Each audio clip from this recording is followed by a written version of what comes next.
الحمد لله وكفى وسلام على عباده الذين اصطفى اما بعد. کل یوم عاشوراء ہے، 10 محرم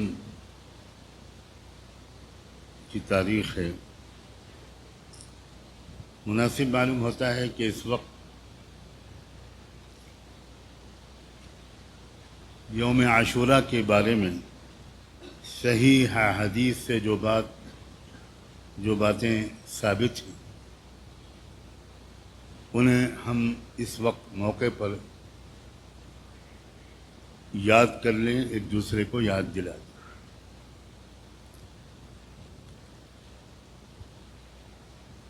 صحیح بخاری اور صحیح مسلم،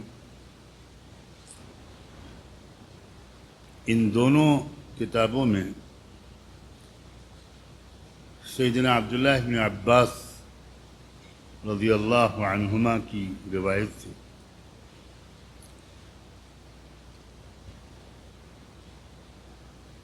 یہ واقعہ نقل کیا گیا ہے کہ جب رحمت دو عالم صلی اللہ علیہ وآلہ وسلم مکہ مکرمہ سے مدینہ منورہ تشریف لائے اور پھر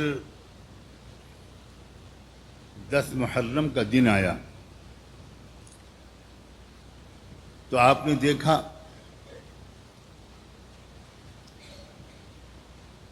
کہ مدینہ منورہ میں مقیم یہودی لوگ اس دن کا روزہ رکھتے ہیں۔ تو آپ نے ان سے پوچھا کہ تم لوگ اس دن کا روزہ کیوں رکھتے ہو؟ تو انہوں نے کہا کہ یہی دن تھا جب اللہ نے ہمارے نبی موسیٰ علیہ السلام کو اور ہماری قوم کو فرعون کے مقابلے میں فتح نصیب فرمائی تھی، انہیں نجات عطا فرمائی تھی، اور فرعون اور اس کی پوری فوج کو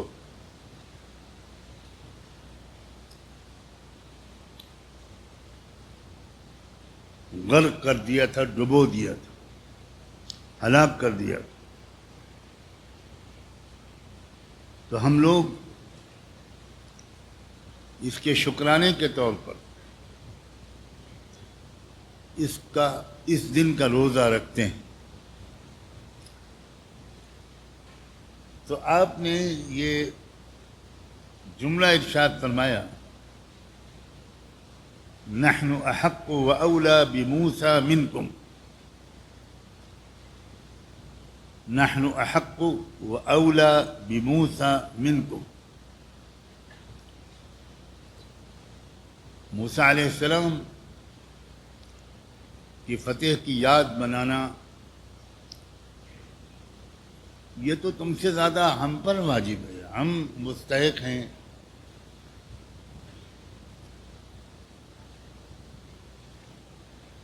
تم سے زیادہ ہمارا تعلق موسیٰ علیہ السلام سے مضبوط اور رشتہ صحیح ہے، اس لیے ہم بھی روزہ رکھیں۔ آپ نے عاشوراء کا روزہ رکھا۔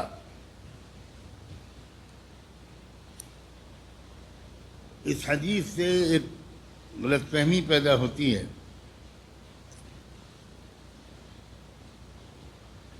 کہ شاید عاشوراء کے روزے کی شروعات ہجرت کے بعد مدینہ منورہ سے ہی ہوئی۔ یہ بات صحیح نہیں۔ صحیح بخاری اور صحیح مسلم ہی میں ام المؤمنین سیدہ عائشہ صدیقہ رضی اللہ عنہا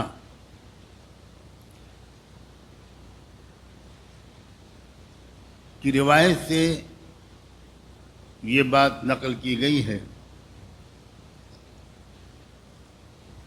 کہ قریش مکہ بھی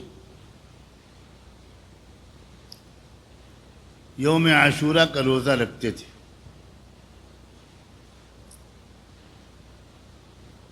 اور غالباً اس کی وجہ یہ تھی کہ حضرت ابراہیم علیہ السلام اور حضرت اسماعیل علیہ السلام کی کچھ روایات ان تک پہنچی ہوں گی یا پہنچی تھی، جن کی وجہ سے قریش مکہ بھی اس دن کا روزہ رکھتے تھے، چونکہ اللہ کے رسول صلی اللہ علیہ وسلم کا معمول تھا کہ ملت ابراہیم کی روایات میں سے جو چیزیں بھی صحیح شکل میں موجود ہیں ان میں کوئی بگاڑ، کوئی بدلاؤ، کوئی کمی زیادتی نہیں ہوئی ہے، ان کو آپ اپناتے تھے، ان پر آپ عمل کرتے تھے، اور اسی وجہ سے آپ ہر سال حج میں شریک ہوتے تھے، اور اس سے ایک آپ کا مقصد شاید یہ بھی رہتا ہو کہ مکے کے مشرکین سے لے کر مدینے کے یہودیوں تک آپ موقع بموقع یہ پیغام دینا چاہتے تھے کہ ہم تمہارا رشتہ تمہارے نبیوں سے توڑنے کے لیے نہیں آئے،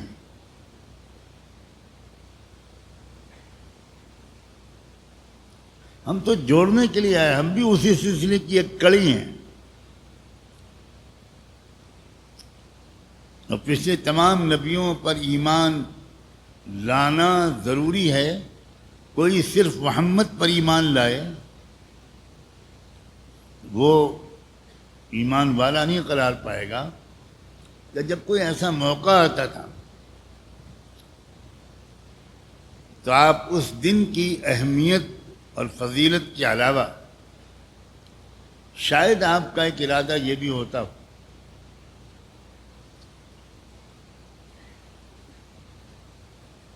کہ ہمارے اس رویے سے، اس مثبت طرز عمل سے شاید ان قوموں کے سمجھدار لوگ سوچیں کہ ہم ان کے دشمن اور حریف نہیں ہیں، ہم اسی سلسلے کی ایک کڑی ہیں، آخری کڑی، ایک بڑی دعوتی مصلحت بھی ممکن ہے کہ آپ کے اس رویے میں مکی زندگی میں بھی اور مدنی زندگی میں بھی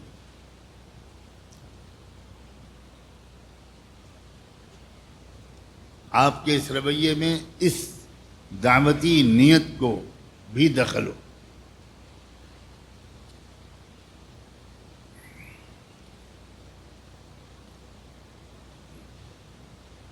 بار بار میں یہ بات سمجھانے کی کوشش کرتا ہوں،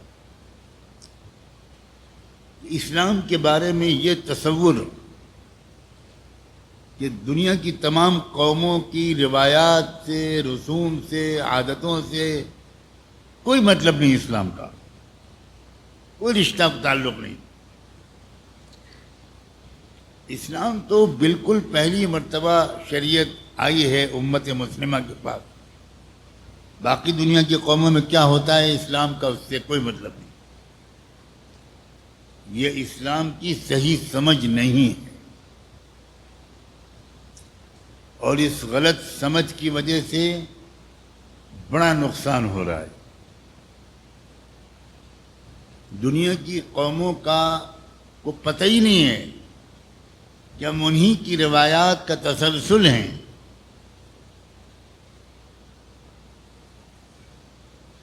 ان کو دیے گئے دین و شریعت کا مسک الختام ہیں،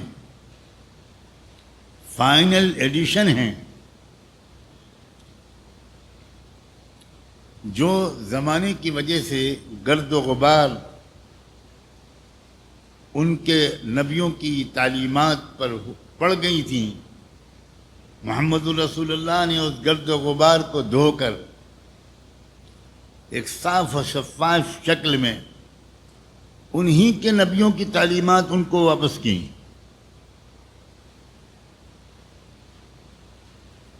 هذه بضاعتكم ردت إليكم۔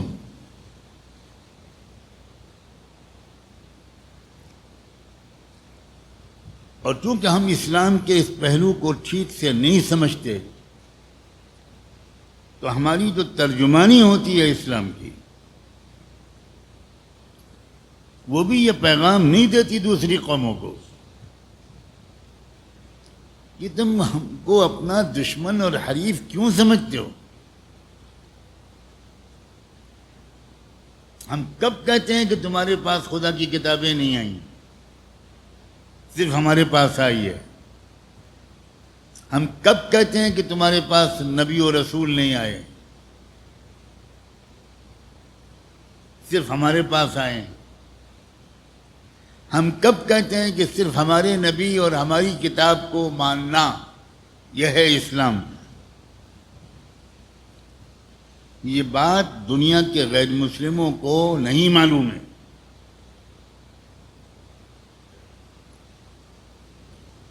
ایسا نہیں ہے کہ یہ معلوم ہوتے ہی وہ سب اسلام لے آئیں گے، ایسا نہیں ہے۔ لیکن یہ بات جب معلوم ہوگی اور پھیلے گی تو ان کے انصاف پسند لوگ سوچنے لگیں گے کہ بھئی یہ تو عجیب بات ہے، ان کو ہم اپنا دشمن کیوں سمجھتے ہیں؟ ہمارے نبی کو یہ اپنا نبی مانتے ہیں اور آخری نبی کو ہم اپنا دشمن مانتے ہیں، یہ کہاں کا انصاف؟ یہ صرف قرآن پر ایمان نہیں رکھتے، تورات پر بھی ایمان رکھتے اور لازمی سمجھتے ہیں کہ تورات پر ایمان۔ یہ صرف قرآن پر ایمان نہیں رکھتے، انجیل پر بھی ایمان رکھتے۔ اکثر علماء بھی جتنی صفائی اور صراحت کے ساتھ اس بات کو سمجھنا اور کہنا چاہیے شاید نہیں سمجھتے اور کہتے، اور اگر سمجھتے ہیں تو صاف انداز سے کہتے نہیں۔ قرآن نے تو بار بار اس کو صاف انداز سے کہنا ضروری سمجھا، مصدقا لما بین یدیہ، بار بار قرآن کا تعارف یہ کہتے ہوئے کرایا کہ پچھلی کتابوں کی یہ قرآن تصدیق کرتا ہے، ان کو کنفرم کرتا ہے۔ اسلام کا کلمہ ہے آمنت باللہ وملائکتہ وکتبہ، نہ کہ وکتابہ، ورسلہ، نہ کہ ورسولہ۔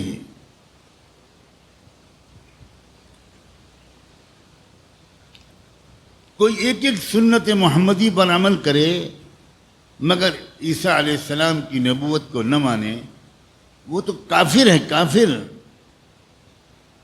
1000 سنتوں پر عمل کرے، 1000 حج اور عمرے پر عمل کرے۔ تلک الرسل فضلنا بعضهم على بعض۔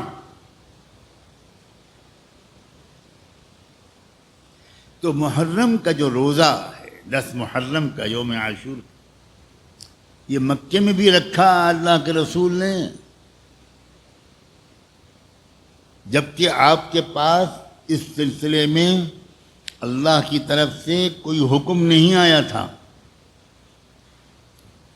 کوئی وحی نہیں آئی تھی، لیکن ایک اصولی ہدایت تھی اللہ کے رسول کے پاس کہ مکے کے لوگوں کے پاس جو ابراہیمی شریعت کی روایات ہوں اور ان میں کوئی ملاوٹ نہ ہوئی ہو، انہیں قبول کرو، اپناؤ، اس پر عمل کرو۔ پھر مدینے آئے تو آپ نے مزید یہودیوں سے پوچھا کہ بھئی تم کیوں روزہ رکھتے ہو؟ تو پتہ چلا کہ موسیٰ علیہ السلام سے اس کا رشتہ ہے، تو آپ نے وہاں بھی روزہ رکھا۔ بلکہ ایک فرق، مکی زندگی میں آپ نے خود روزہ رکھا، مسلمانوں کو اس کا حکم نہیں دیا، لیکن مدینہ آنے کے بعد اور یہودیوں سے اس گفتگو کے بعد آپ نے زبردست طریقے سے سارے مدینے میں صحابہ کو اس کی ہدایت کی کہ روزہ رکھنا ہے، یہاں تک کہ مدینے کے قرب و جوار کی بستیوں میں جو انصار صحابہ رہتے تھے،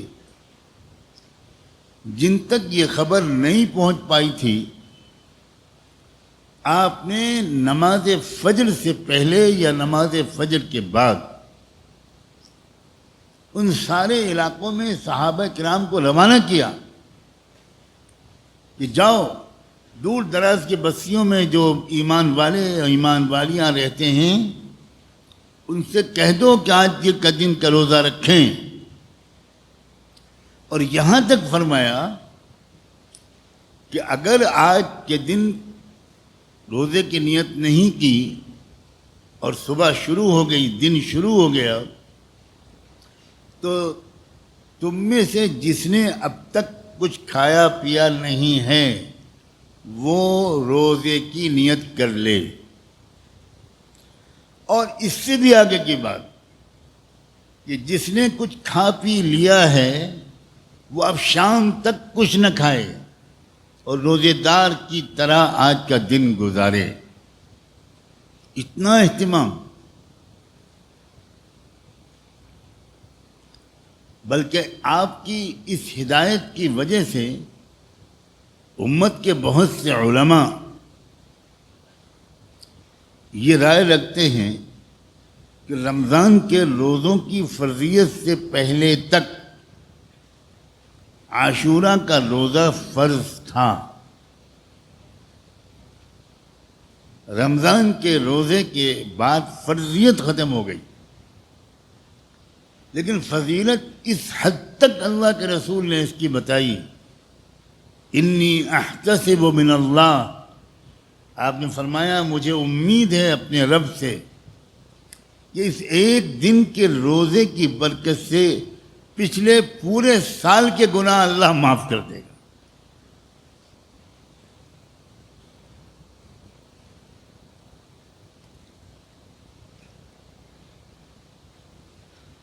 ہم دنیا کے بازاروں میں دیکھتے ہیں کہ کسی خاص موقع پر بازاروں میں سیل لگتی ہے،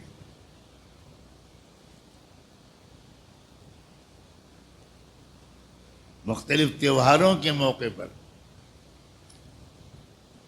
جوتوں کی دکانوں پر، کپڑوں کی دکانوں پر بڑے بڑے بینر لگے ہوتے ہیں 50% آف، کہ آج جو خریدو گے اس کی آدھی قیمت پر تم کو دیا جائے گا۔ تو یوم عاشوراء کے روزے میں اللہ نے جنت کی سیل لگا دی، مغفرت کی سیل لگا دی، پورے سال کے گناہ معاف ایک دن کے روزے سے۔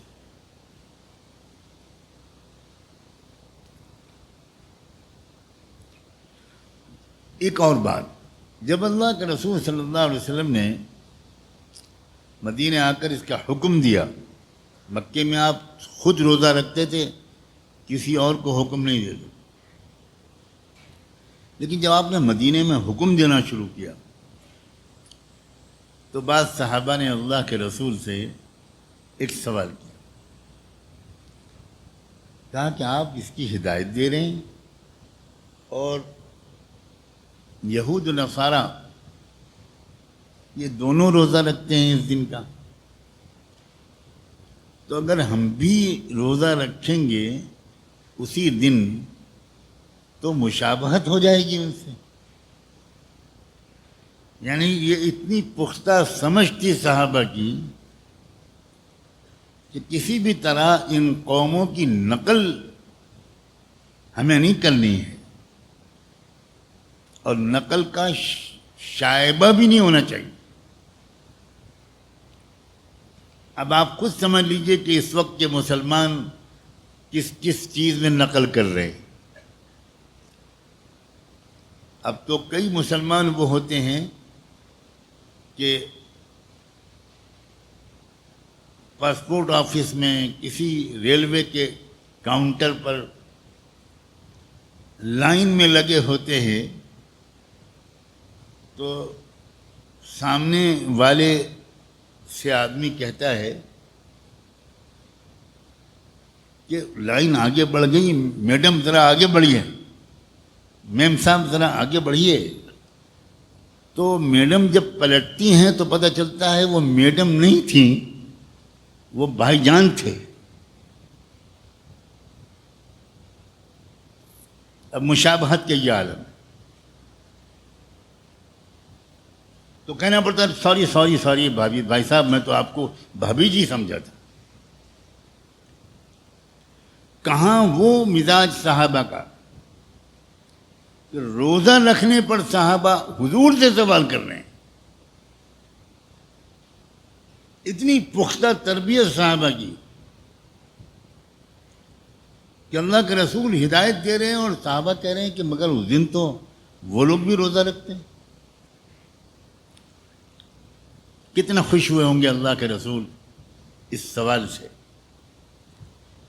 اور آپ نے بڑا خوبصورت جواب دیا.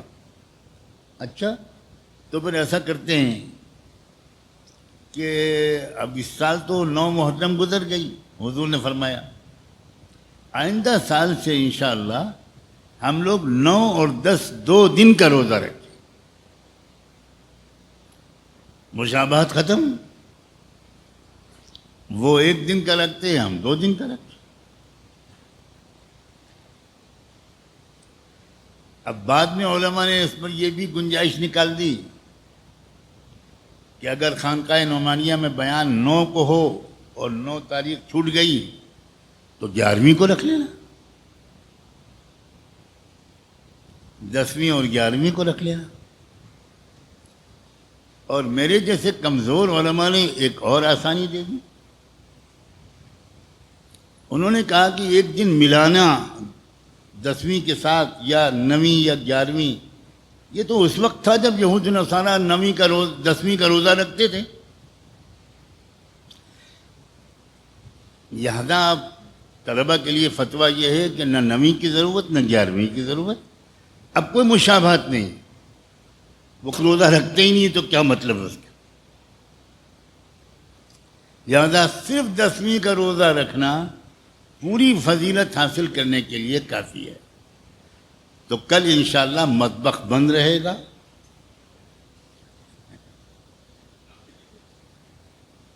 کیا اسلام ہے؟ یعنی بہانے سے اللہ مغفرت کرنا چاہتے ہیں. کیا شفقت ہے اللہ کی، کیا رعایت ہے، کیا نرمی ہے، کیا محبت ہے. کبھی کچھ دن لگا دیا، کبھی 15 شعبان کا روزے کی فضیلت، کبھی 10 محرم کے روزے کی فضیلت، کبھی شب قدر کی فضیلت، کبھی جمعے کے دن کی فضیلت، پیر اور جمعرات کے روزوں کی فضیلت. یہ سب اللہ تعالیٰ کی رحمت کے عجیب غریب نتیجے ہیں اور اثرات ہیں. غلطیاں تو ہوتی رہتی ہیں، تو وقتاً فوقتاً اللہ نے ایسے دن دے دیے اور اس دن کے کچھ اعمال دے دیے کہ اگر ایک دن بھی عمل کر لو گے تو پورے سال کے گناہ معاف ہو جائیں گے. اللہ تعالی ہم سب کو اپنی اس شفقت کی قدر عطا فرمائے. ماں باپ شفیق ہوں اور بچہ قدر نہ کرے تو ماں باپ کا دل کتنا دکھتا ہے کہ میں اپنے بچے کے لیے نہ برسات کی پرواہ کرتا ہوں، نہ لو گرمی کی، نہ سردی کی، کما کر لاتا ہوں، کھیتی کرتا ہوں، دکان میں بیٹھتا ہوں، سب کچھ بچے کے لیے کرتا ہوں. لیکن بچہ ہے کہ وہ کچھ مانتا ہی نہیں ماں باپ. اس کو سوچو تم، اللہ تعالیٰ کیا کیا سوچیں گے ہمارے بارے میں. اتنا آسان کر رہا ہوں ان کے لیے آخرت میں نجات کو، جنت کو، مغفرت کو، گناہوں کی معافی کو، اور یہ پھر بھی قدر نہیں کر رہے. اللہ ہمیں ناقدری کرنے سے بچائے اور قدر کرنے والوں میں بنائے. سبحان اللہ وبحمدہ، سبحانک اللہم وبحمدک، نشہد ان لا الہ الا انت، نستغفرک ونتوب الیک.